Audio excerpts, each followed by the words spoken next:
नागरिक संशोधन कानून और एनआरसी पर भ्रम की स्थिति को दूर करने के उद्देश्य से मथुरा में भाजपा कार्यालय पर एक विचार गोष्ठी का आयोजन किया गया।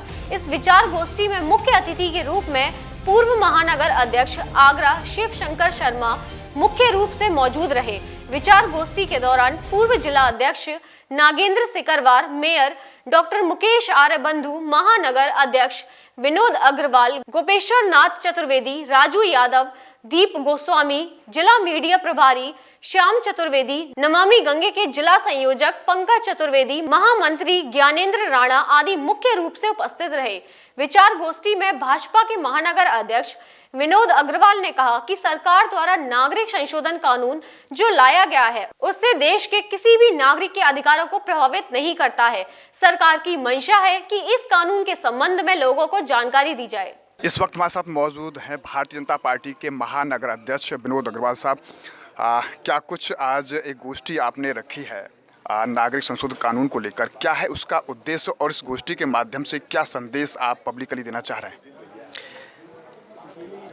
हम अपनी बात को वहाँ से शुरू करेंगे जब अखंड भारत हुआ करता था और ये अफ़गानिस्तान से लेकर भूटान तक इसकी सीमाएं हुआ करती थी। उसके बाद ये खंडित होता गया और सन 1890 से लेकर 1947 तक एक देश की आज़ादी के लिए एक विचारधारा के साथ भारत को स्वतंत्र कराने के लिए मैं कहूँगा कि लगभग 8 लाख नवयुवाओं ने अपनी शहादत दी। उसके बाद यह देश आज़ादी के मुकाम तक पहुँचा और उस समय जो पैक्ट हुआ था उस समय तय हुआ जिन्ना और नेहरू के बीच में कि मुस्लिम समुदाय धर्म के आधार पर पाकिस्तान में रहेगा और भारत ने फिर भी अपना दिल बड़ा करते हुए, बड़ा भाई होने के नाते यहाँ अपने आप को धर्मनिरपेक्ष देश घोषित किया। और उस समय हमारे और पाकिस्तान में जो नागरिक थे उनको यह छूट दी गई कि वह अपने धर्म के आधार पर, अपने विचारों के आधार पर अपने रहने का स्थान चुन सकते हैं। उस समय हमारे हिंदू भाइयों ने पाकिस्तान में लगभग 23% जिनकी आबादी थी वहाँ रहना स्वीकार किया या पसंद किया और मुस्लिम समुदाय ने अपने धर्म के आधार पर लगभग 9% को छोड़कर पाकिस्तान में रहना स्वीकार किया। दोनों देशों में पैक्ट हुआ, ये तय हुआ कि अपने देश में रहने वाले अल्पसंख्यकों के साथ वह बहुत अच्छा और सौहार्दपूर्ण और निरपेक्ष व्यवहार करेंगे। सारी सुविधाएं दोनों देश देंगे अपने अल्पसंख्यकों के लिए। लेकिन दुर्भाग्य का विषय रहा कि जो आबादी अल्पसंख्यकों की पाकिस्तान में विभाजन के समय 23% थी, वह इस समय 3% से भी कम है। तो ऐसी स्थिति में सभी ये जानना चाहेंगे, पूरा विश्व ये विचार करता है कि वह 20% से अधिक आबादी जो अल्पसंख्यकों की पाकिस्तान में थी वो कहाँ गई।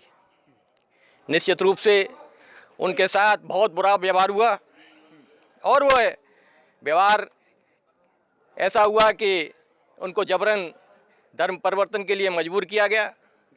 हमारे जैसा कि सूचनाएं निरंतर आती रहती हैं, हमारी माताओं बहनों के साथ बहुत बुरा व्यवहार किया गया हुआ। समझ सकता हूं कि आपकी पीड़ा को जिस तरीके से उस हालातों को आप यहां बयां करने में भावुक हो रहे हैं। निश्चित तौर पर जो वहां पाकिस्तान में जो भी शरणार्थी थे या हिंदू लोग जहां आए उनकी ज़रूर पीड़ा सरकार ने समझी होगी। लेकिन इस कानून को आने पर निश्चित तौर पर जिस तरीके से ये विरोध जो सामने आया है, इसको आपकी सरकार है, क्योंकि आपकी सरकार द्वारा ये कानून लाया गया है, क्या संदेश देना चाहते हैं कि जिस तरीके से हिंसात्मक माहौल पैदा हुआ, क्या इस कानून से देश के किसी नागरिक को कोई हानि है? नहीं। हम जिस प्रकार से अपनी बेटी को कोई बाप उसके ससुराल के लिए विदा करता है, लेकिन जब उसके साथ उसके ससुराल में अत्याचार होता है तो वह उसके एक आखिरी घर, एक आखिरी परिवार उसका मायका होता है। उसी प्रकार से हिंदुओं के लिए हिंदुस्तान उनका मायका है, उनका मुख्य परिवार है। एनआरसी और नागरिक संशोधन कानून पर जिस तरीके से ये माहौल बना, क्या आप मानते हैं कि कहीं न कहीं इसमें राजनीति हुई है इस पूरे प्रकरण की? बिल्कुल नहीं, एनआरसी और इसका कोई संबंध ही नहीं है। जो असम में एनआरसी हुई थी वह सुप्रीम कोर्ट के आदेश के अनुसार हुई थी। अभी एनआरसी का विषय कोई केंद्र सरकार के समक्ष नहीं है।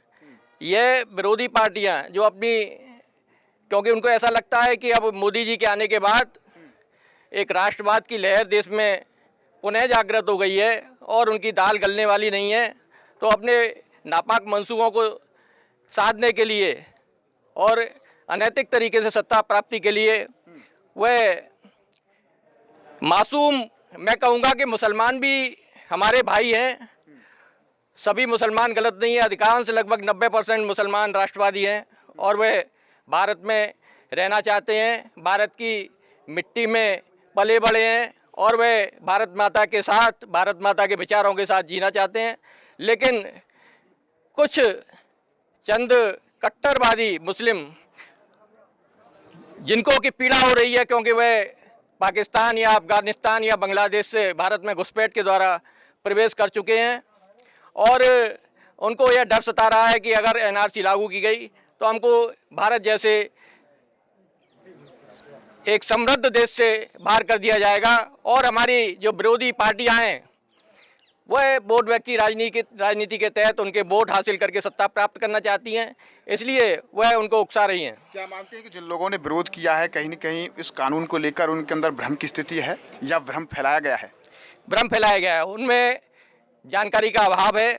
उस जानकारी को देने के लिए ही हम जनता के बीच में इन गोष्ठियों के माध्यम से उन वास्तविक परिस्थितियों को पहुंचाने के लिए अपना प्रयास कर रहे हैं और ये प्रयास जन जन तक हम पहुंचाएंगे और उन मासूम मुस्लिम बंधुओं को भी अपनी बात को समझाएंगे कि ये आपके खिलाफ नहीं है, ये केवल उन चंद बहसी दरिंदों के लिए एक दुखद कारण हो सकता है जो कि अपने राजनीतिक स्वार्थ के लिए या अपनी कट्टरता के लिए या जो घुसपैठ के द्वारा भारत में निवास कर रहे हैं, यहाँ की सुख सुविधाओं का नाजायज रूप से लाभ उठा रहे हैं, उनके लिए यह विषय एक गंभीर हो सकता है। बाकी यहाँ के हिंदुस्तान के हर नागरिक, उसमें मुस्लिम, बौद्ध, सिख, ईसाई सभी लोगों के लिए इस कानून के द्वारा कोई नुकसान नहीं है।